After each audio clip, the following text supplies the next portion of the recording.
Mama bears and hens. The animal kingdom is often recognized for its capacity for great parental love, something people like to immortalize in stories and art. The warm, fuzzy moments that make us go, "Aw," are nice. But we've all seen enough documentaries to know that Mother Nature has a mean streak. The same is true for rearing young in the wild.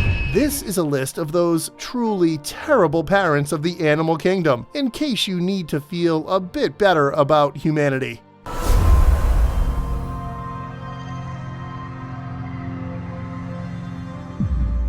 Sharks. We will start us off with an animal that's less than stellar take might on parenting might not surprise many. Sharks. Sharks are the farthest creature from parental you can imagine, if you are a shark. That's because sharks do not care for their young at all. Once the shark is born, the mother swims off to never be seen again. The young shark is left to care for itself. Though if you know anything about shark gestation, it might be hard to blame her. Sharks are born live, so they tend to be very active during their development in the mother's uteri. That's right, uteri. Not only do female sharks have 2 uteruses, but their young have been known to swim from one to the other during their development. Why would they do that? Well, sharks are not provided with nutrients in the uteri, so they feed on the unfertilized eggs, requiring them to scavenge within their own mother. What do they do when the eggs run out? They feed on their unborn brothers and sisters, often to the point that only one child is born.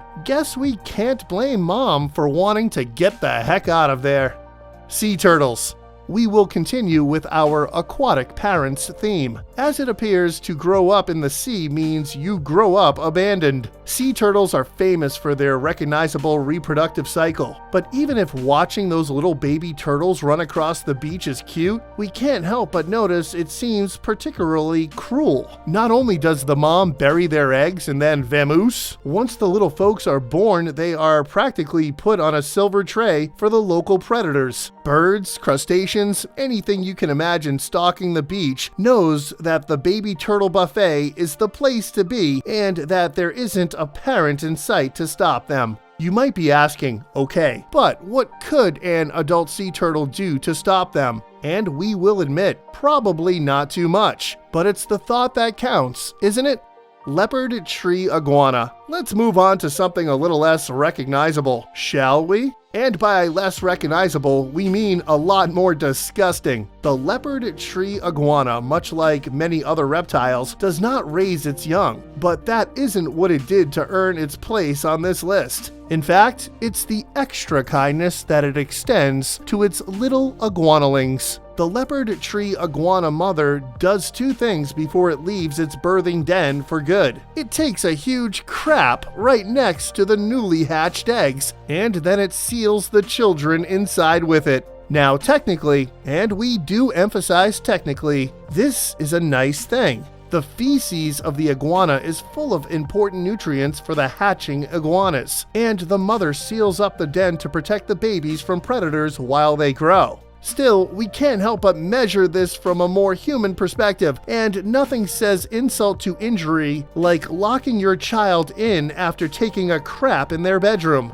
Cottontop tamarins. Let's change gears before we give you the impression that mammals are the superior parents of the animal kingdom because they are in no way absolved from questionable child-raising tactics. Cottontop tamarins are pretty cute, but they got a real mean streak when it comes to raising their kids, namely, who gets to have kids at all. The social system only allows for one female to breed within the group at a time, and she establishes herself as the dominant female with pheromones and displays of aggression. That causes the other female tamarins to be able to breed. This makes her a pushy boss. True, but does it make her a bad mom? Well, after exerting all of that effort into making sure she's the only one who gets to have kids, she doesn't raise them. Her offspring are given to one of the non-breeding female tamarins to take care of, while the dominant female gets to conserve her energy for, what else? More mating. Sort of a having your cake and getting to eat it too situation, right? Horses.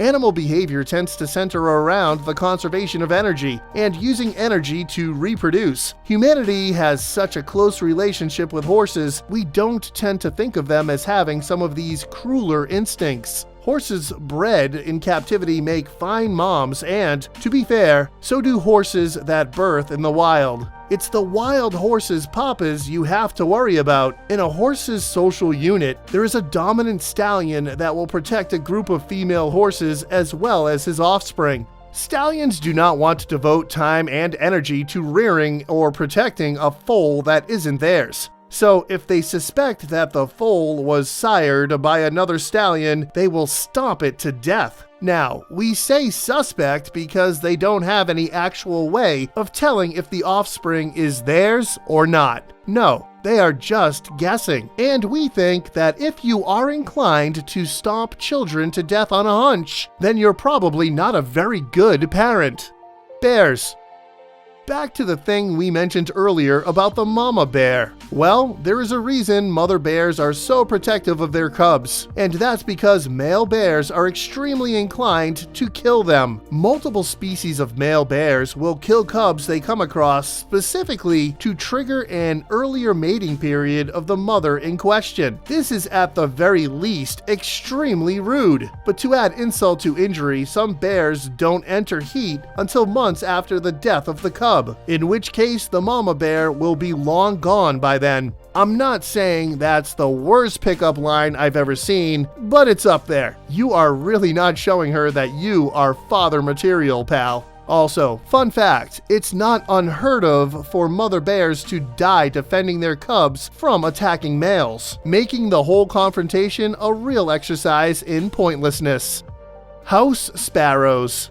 Birds are not exempt from our harsh judgment of their poor parenting. We wanted to take this chance to name a bird that often has a decent reputation, but one that it may not have earned. The house sparrow. The house sparrow is a bird known for some specific behaviors that it doesn't really practice, but is perfectly happy letting people believe that they don't have any dirty laundry. House sparrows were often noted for being a species that mates for life. This isn't true. While they often have a primary mating pair, extra monogamous pairings are far from unheard of, which is not what we are judging them for, mind you. Love is complicated after all. No, the bad behavior is that the primary female in the pairing will go to another house sparrow's nest and kill the offspring of her male mate. She may not be a bad mother to her children, but infanticide is probably setting a bad example for her hatchlings, to say the least.